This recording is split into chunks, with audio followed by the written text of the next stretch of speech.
bu am solo. jërëjëf sëñ Bay comme ni nga ko waxee ñu ngi fii ci benn samay tool dugub nga ñëw seet si ma di ma laaj lan moo tax ma dellu si tool yi ça veut dire que man dama daan bay ay jamono nag xawoon na ma arrêté mbay mi mais nag tàmbaliwaat naa ko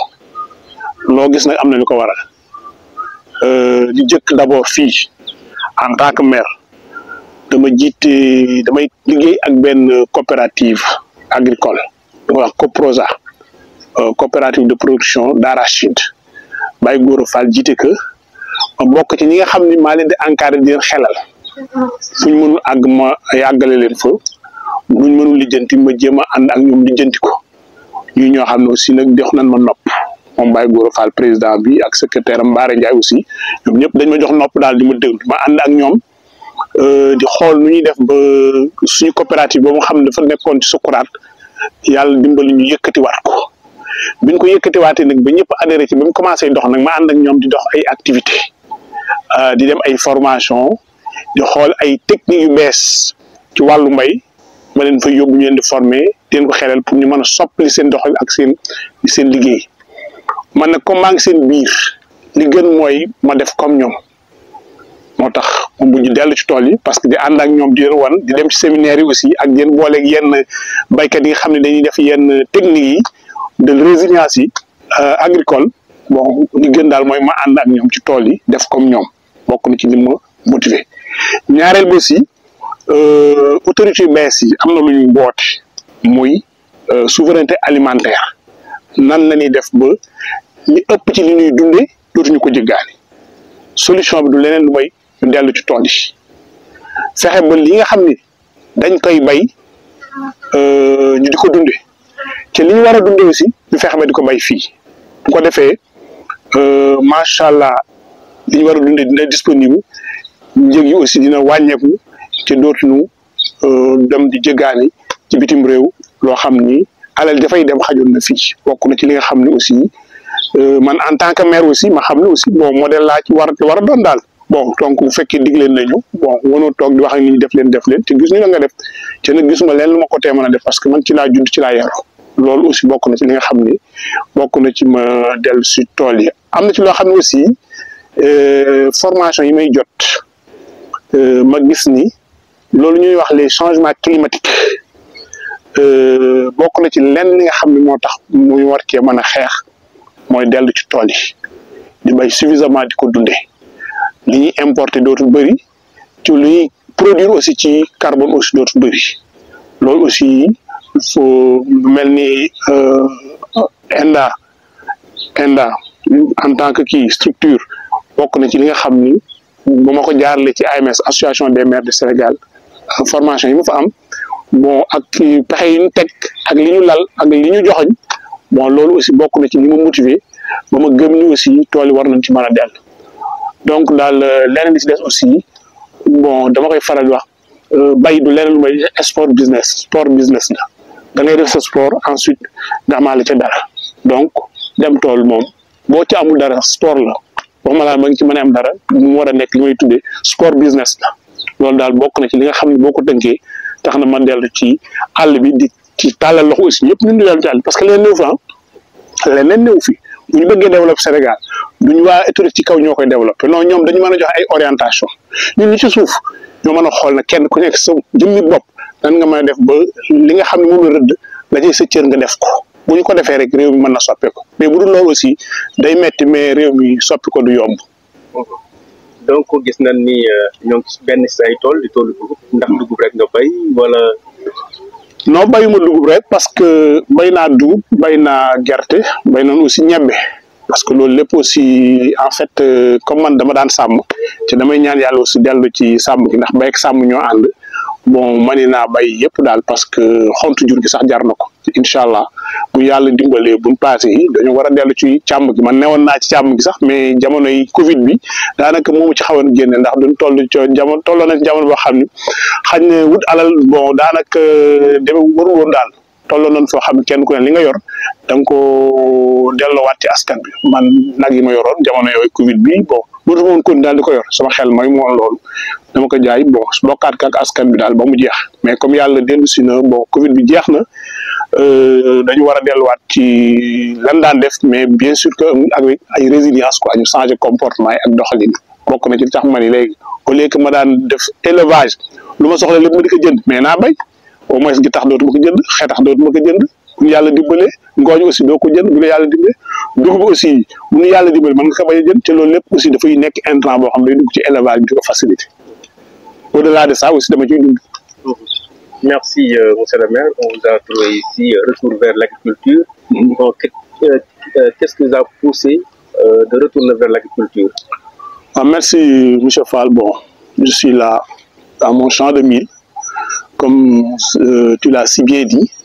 quand tu parles de retour, ça veut dire que bon, il y a eu absence. Effectivement, bon, ça fait quelques années que je n'ai pas pratiqué l'agriculture.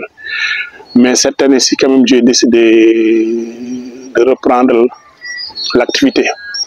Bon, tu me demandes les raisons, bon, elles sont multiples. Ce que je peux en citer, par exemple, ici au niveau de Babagaye, nous avons une coopérative agricole, la COPROSA, coopérative de production de semences, bon, avec qui j'entretiens de très bonnes relations, et une coopérative aussi qui était en veilleuse,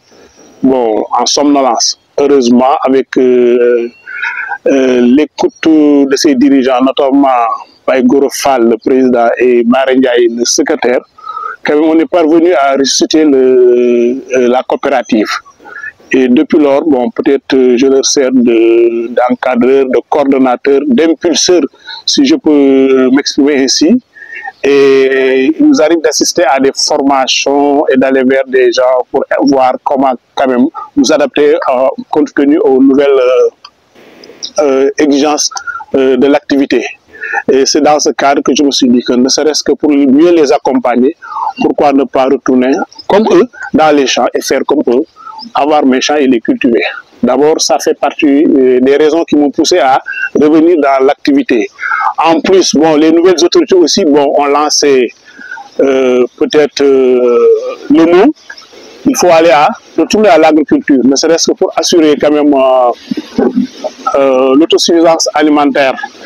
Donc, ça aussi, c'est une cause qui m'a poussé à revenir au champ. Parce qu'il faut oser le dire. Le Sénégal ne peut pas se développer sans l'agriculture et l'élevage. Si nous voulons nous développer, nous n'avons qu'à retourner au champ, consommer ce que nous produisons et produire ce que nous devons consommer au lieu d'aller acheter ça, l'importer. Donc, ça fait partie des raisons pour lesquelles, bon, en tant que maire, je dois donner le ton, je dois donner la cadence pour montrer aux gens qu'il est possible quand même de rester au village et de cultiver. Donc, ça fait partie des raisons quand même principales. Au-delà de ça aussi, bon, j'ai parlé tantôt des changements climatiques. Je crois que la meilleure façon d'atténuer la production carbone et d'assurer les changements climatiques, c'est de retourner au champ. Importer moins, produire moins de carbone et tendre vers la neutralité carbone. Et donc, ça fait partie des raisons qui m'ont poussé à revenir. Et ensuite, bon, je suis né à Baoga, grandi à Baoga, je connais l'agriculture. Bon, je faisais des activités comme l'élevage avec des difficultés. Bon, je tente de reprendre les activités. Donc, pourquoi ne pas faire l'élevage? Peut-être faire l'agriculture. Ça pourra m'amoindrir quand même les dépenses en termes de foin, en termes de paille, etc., etc. Donc, ça fait partie des raisons qui m'ont poussé à quand même retourner au champ. De manière générale, bon, je crois qu'il n'y a pas de secret. Si nous voulons que le Sénégal se développe, il faut aller vers l'agriculture. Parce qu'il n'y a pas de secret. Les autorités qui durent, ce qu'ils peuvent faire, c'est d'orienter, impulser, coordonner, mais le développement se fait à la base. Il faut que chacun de nous change de comportement. Ni ma koy waxee ci olof bu doon car la boo xam horaire la boo xam ne dafay jóg 5 heures bu jekk-jekk bi yàgg mun jógatuma 5 heures 4 heures laay jóg il faut nga changer sa heure pour mën a ànd ak train bi mu yóbbaale car boobu mu yóbbaale mais bu fekkee ni da nga bañ a changer sa heure ba nga doon jóg rek ngay continuer jóg ci train bi moom wala horaire moom changé na heure mais da ngay tardé doo dem fenn loolu moo fi nekk environnement bi changé na comportement changé na ni mu doon doxalee te ñun comme environnement ci la ñuy dund aussi dañu war a changer topp ko lu ñuy wax affaire résilience kon foofu la ñu toll il faut que les gens fassent de la résilience au niveau des comportements au niveau des techniques culturelles etc. Et à ce niveau aussi je l'ai dit tantôt en wolof bon la coopérative de Diop est un exemple. La coopérative nous a reçus en formation. Ils ont montré quand même pas mal de choses, de réalisations qui vont vers quand même cette résilience, qui vont vers cette souveraineté alimentaire. Donc, en gros, c'est de ça qu'il s'agit. Donc, on ne peut pas tout dire, mais ça fait partie des raisons peut-être pour lesquelles je suis retourné quand même au champ. Merci beaucoup, M. le maire, vraiment. Est-ce que vous avez seul le champ du mil ou bien vous avez d'autres champs, Niébé, Gerte ou bien? Si, en dehors du champ de mil, j'ai un champ d'arachide et un champ quand même de Niébé. Et donc, j'essaie quand même de diversifier les activités. Bon, on est en train même d'expérimenter une culture qu'on n'avait pas l'habitude de voir, mais je crois que ce n'est pas encore le moment d'en parler. Mais je crois que si les résultats sont probants, peut-être les autorités concernées seront saisies et peut-être viendront peut-être nous orienter, voir ce que nous sommes en train de faire. Donc ça aussi, je le fais avec un nommé Pape Faye. On est en train de faire une nouvelle culture de céréales qu'on n'avait pas l'habitude de voir ici. Et pour le moment, comme c'est en stade d'expérimentation, on va essayer de voir et laisser les choses quand même pousser. Si le résultat est probant, je crois qu'on ira voir les autorités peut-être pour faire un partage avec eux. Et pourquoi pas